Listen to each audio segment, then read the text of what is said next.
Num vídeo anterior eu fiz a análise de um texto do Pondé, que é o substituto do Olavo de Carvalho no Brasil. Bem, agora eu vou fazer a análise de um texto, de uma entrevista do Hélio Beltrão, que é um investidor e é presidente daquele Instituto Mises, e já foi também fundador daquele Instituto Millennium, que é onde se reúne a direita brasileira. Eu vou fazer isso exatamente agora para que vocês notem como isso vai se alinhando com a perspectiva do Pondé e como que isso está ligado diretamente, no caso do próprio Beltrão, ao governo Bolsonaro. Olha só. Mas antes de eu começar a minha pequena análise, eu vou lembrar vocês quem foi o pai deste Hélio Beltrão, o também Hélio Beltrão. É uma história engraçada e não estou dizendo que filho precisa seguir ideologia de pai, não é isso, né? Estou só lembrando do episódio para que vocês tenham a ideia de onde vem, né, esse garoto, esse Hélio Beltrão filho.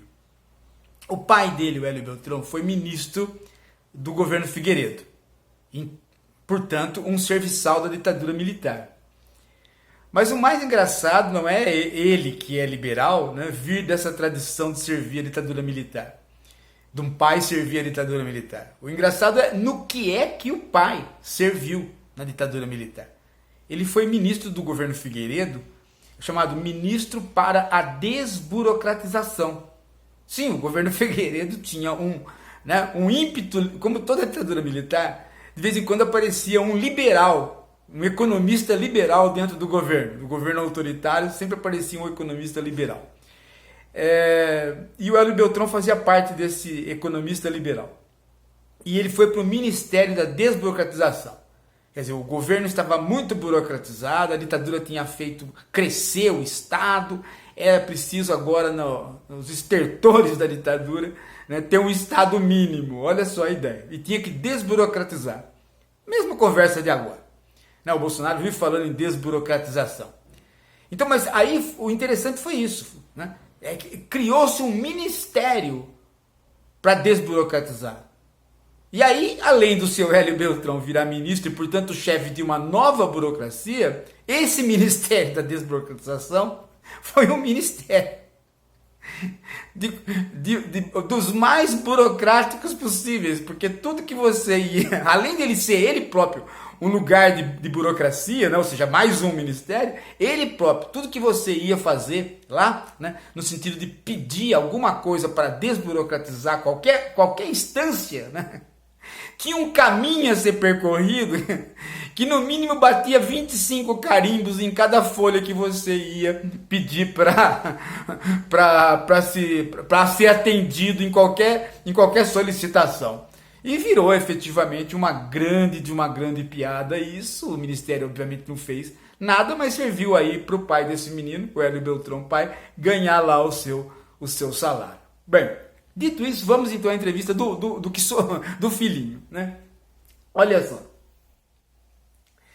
Ele, aqui na Folha de São Paulo, ele diz hoje, né, que o Bolsonaro, né, as considerações iniciais da entrevista, o Bolsonaro foi genial porque ele identificou o sentimento de revolta da população e o desejo de retorno aos valores conservadores.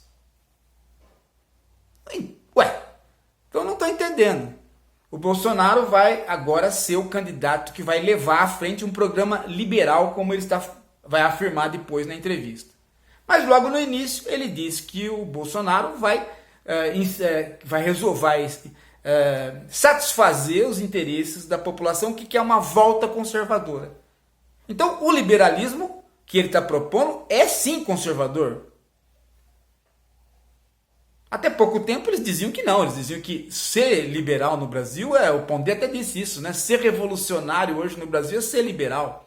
E vários deles do Instituto Mises, né? Inclusive alimentando aquela garotada do MBL dizem, né, que aliás, tem um partido que o Pondé ajudou a construir, né, que é o Novo, e ele também gosta do Partido Novo aqui, né? O Novo é o liberal, né, é aquilo que vai revolucionar a sociedade, e ao mesmo tempo o Bolsonaro, que vai levar adiante esse partido, essa proposta, vai satisfazer os interesses da população, que segundo eles são conservadores. Não dá para entender, né? Então você percebe que já há a contradição aí, né? Eles se dizem não conservadores e ao mesmo tempo eles vão satisfazer interesses que querem ser conservadores. Pronto, já tem o primeiro problema de raciocínio. Agora, logo em seguida, né, começa a entrevista, propriamente dita, né? E aí ele vai dizer, né, de novo, ele volta a dizer que o Bolsonaro soube interpretar o desejo conservador da sociedade, então a sociedade seria conservadora, né? Mas aí ele emperra na seguinte coisa, ele diz que o Bolsonaro não é um liberal de carteirinha. Aí a Folha pergunta, né, mas então como é que fica? Ele não é um liberal, ele sempre defendeu pautas protecionistas e de grupos, né? E como é que fica agora, né? Aí ele responde, né, logo em seguida, que o Bolsonaro vai ser um presidente para todos. Ser para todos é ser liberal. Ué, mas quem disse que todos são liberais? E logo em seguida ele vai dizer que não são, que a população brasileira não é liberal. Logo em seguida, olha só, né? O Estado como solução de problemas está, na verdade, demonstrando um grande problema. O governo não entrega o que promete. Nossa responsabilidade cidadã é agir diretamente, não esperar o governo. As pessoas vão deixar de trabalhar, né? Vejam só, as pessoas vão deixar de trabalhar e elas vão se dedicar a fazer aquilo que o governo não faz. E quem que vai trabalhar? Não dá para entender, né? Que uma boa parte de nós, da classe média, possa fazer doações para entidades é uma coisa. Que todo o país possa parar de trabalhar para fazer aquilo que o governo não faz é outra coisa. E ele não está entendendo isso. Chega a ser uma ingenuidade gritante. Mas o que ele vai dizer é que, logo depois dele dizer que o Bolsonaro vai satisfazer os interesses de todos, e os interesses de todos são liberais, logo depois ele nega isso dizendo a seguinte coisa, olha só. A pergunta do cara é, mas você acha que haveria apoio popular para privatizar Petrobras, Banco do Brasil, essas coisas? Aí, de repente, a população já não é mais conservadora. Aí ele dá o braço torcido que a população não aceita essas ideias. Olha só. Infelizmente, parte da população ainda acredita que é um bom negócio o governo gerir a Petrobras. Isso é um erro de julgamento, patati patatá. Entenderam? Então ele mesmo percebe que, né, a população não quer o conservadorismo, quer que o governo faça a gerência das estatais, mas ao mesmo tempo ele disse que a população queria o conservadorismo, queria valores conservadores e por isso o Bolsonaro ia a satisfazer com o liberalismo. Que por sua vez em alguns momentos ele dizia, e como dizem todos, que não é conservador. Percebe a confusão, gente, de ideias que vive na cabeça desse rapaz? Né? Que é a confusão que se reproduz na cabeça dos garotos do MBL, na cabeça do próprio Bolsonaro, na cabeça do Pondé. Olha só.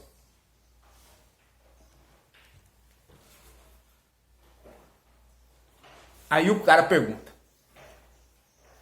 Muitos dizem que a intervenção do Estado é fundamental em países desiguais como o Brasil. Aí logo em seguida ele entra para dizer que não. Ele vai dizer, discordo totalmente, ele fala para o jornalista. O Estado não cria dinheiro, ele tira da população.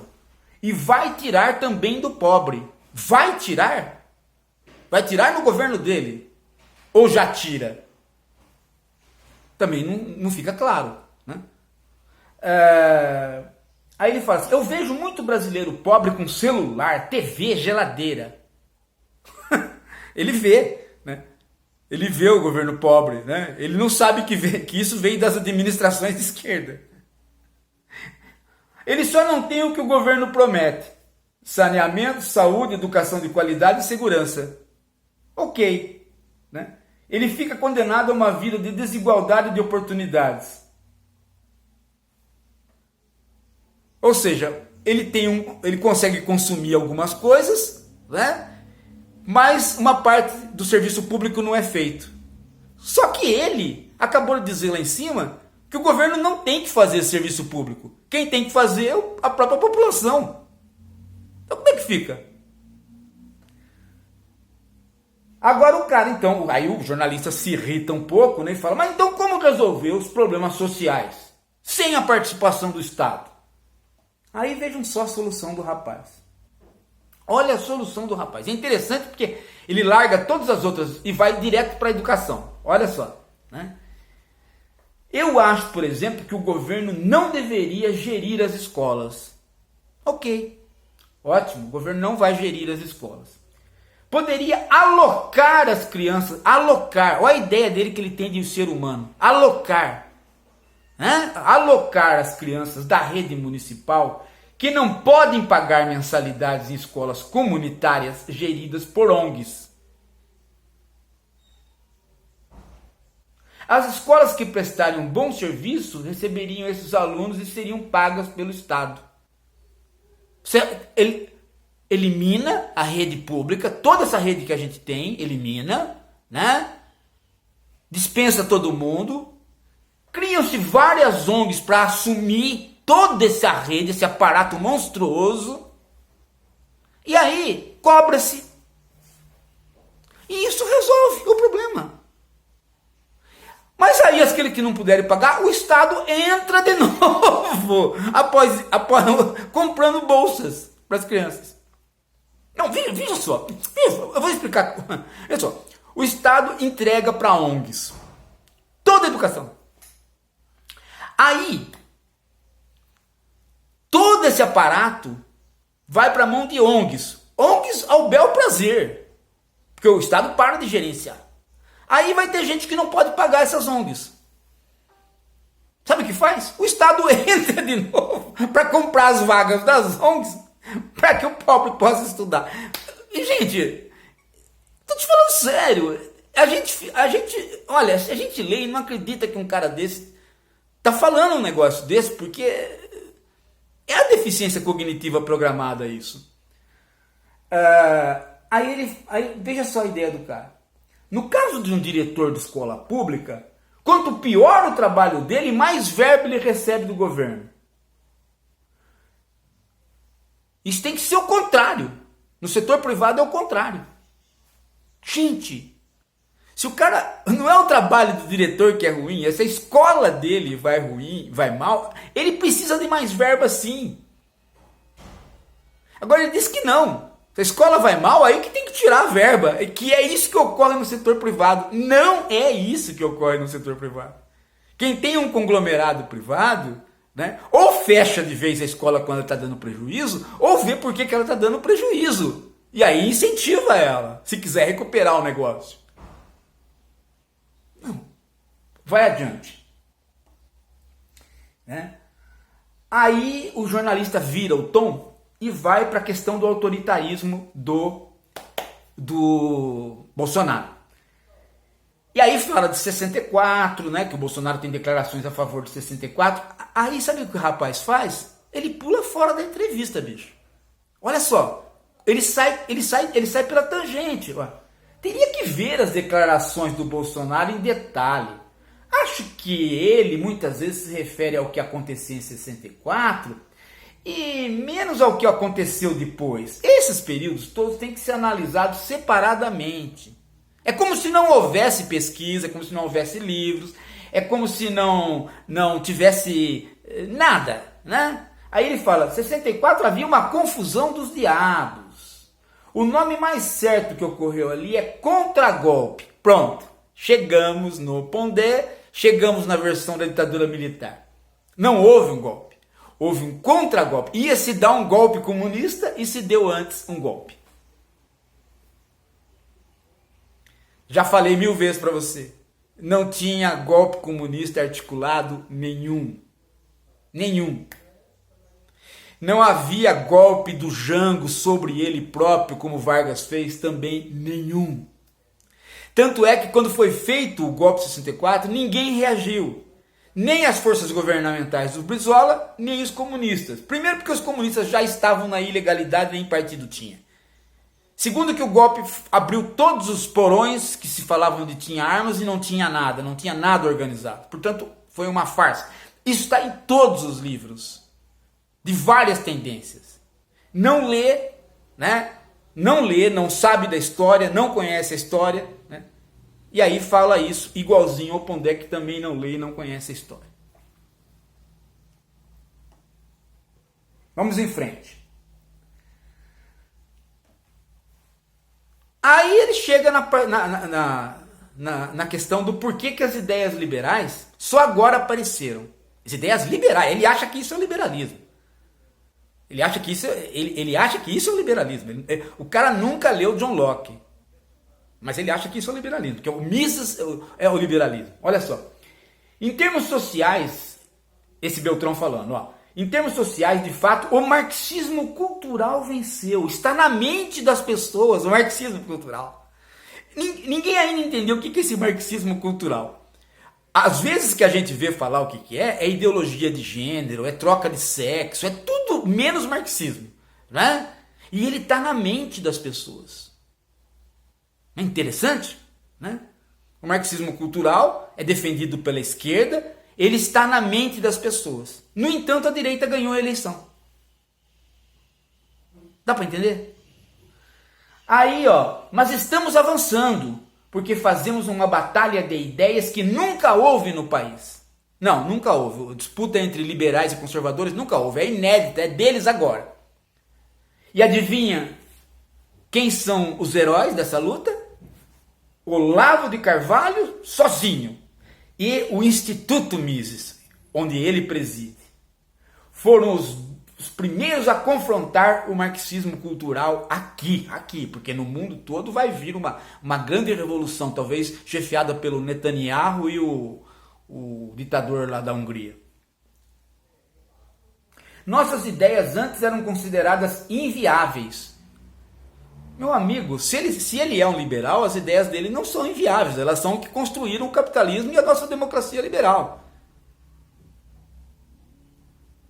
Então elas não eram inviáveis, elas se tornaram inviáveis por quê? Porque o capitalismo se desenvolveu e a social-democracia veio como uma solução de reforma do capitalismo. Ele não sabe nada, ele não leu sobre o New Deal, ele não leu sobre a social-democracia, como é que ela evoluiu, ele não sabe que o próprio New Deal nos Estados Unidos se chamava neoliberalismo e era uma proposta social-democrata. Ele não entende como evoluir as coisas.